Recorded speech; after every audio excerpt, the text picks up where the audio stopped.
why is there no Yuzvendra Chahal? Will India miss Yuzvendra Chahal? See, again, when whether you're batting or bowling, the most important overs really in these ODIs are between over number 11 and over number 40. Now, what happens then is you have only four fielders in the out. There are five fielders within the circle. Now, if you have an off spinner who is really not a big wicket taker, because what they really need to do is keep placing. If you get 8 runs and over without taking too many risks, you have about 240 runs at that stage. So what happens is a leg spinner or a wrist spinner actually forces the batsman to go after him, and that's the time when you can get wickets. There was a time when Chahal and Kuldeep were doing their job and doing it brilliantly. They were picking up wickets in those middle overs and running through opposition because of that. Because you can disrupt an innings when you bowl at that time.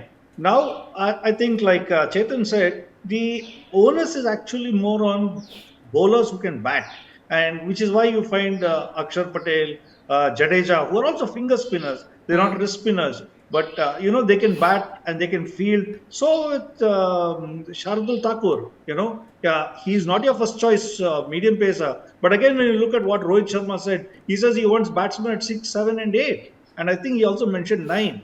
So we definitely don't have that kind of batsman who can bat at 9 and 10. So certainly, I think they're looking for all-rounders. I wouldn't say bits and pieces cricketers, but people who can bat and people who can bowl. And that's where Jadeja and Akshar Patel actually come in. And if the wicket is cracking, which is good for an off spinner, if the wicket is cracking, the same job can be done by Jadeja and an Akshar Patel. Otherwise, you need Kuldeep Yadav as your wicket taker in those middle overs, and somebody else, others at the other end, maybe doing a holding job.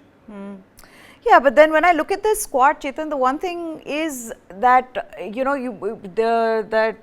that there is that problem at number 8 of Kuldeep Yadav coming at number 8, right? I mean, if you look at what is going to be the likely playing 11, in the way the squad is, that you will have Jadeja at 7, and then you'll want to get Kuldeep Yadav unless you plan to play Akshar Patel instead of Kuldeep Yadav at number 8. So that problem of having a long tail, which is a problem in the West Indies, will be there if you look at the squad.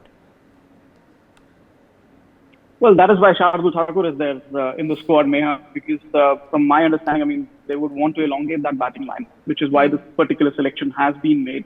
Shardul Thakur probably comes into the playing 11, especially if it's a kind of a two-pace track where he can use his off-cutters, etc. And then he bats at 8.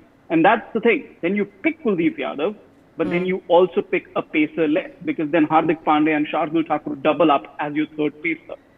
So they could give you 10 to 12 overs between the two of them. So that could be a line of thinking. It just depends on what sort of conditions would be available in Sri Lanka. You can probably expect conditions on the slower side, but this is something that they will trial at some stage during the Asia Cup, because I particularly feel that Shardul Thakur is a contender for the World Cup spot. So they might want to drop an extra batsman, but they would want to fit in Shardul Thakur, the pace all-rounder, rather than take a complete out-and-out fourth pacer in the World Cup squad. So at some point during the Asia Cup, we will see Shardul Thakur and Hardik Pandey double up as the third pacer.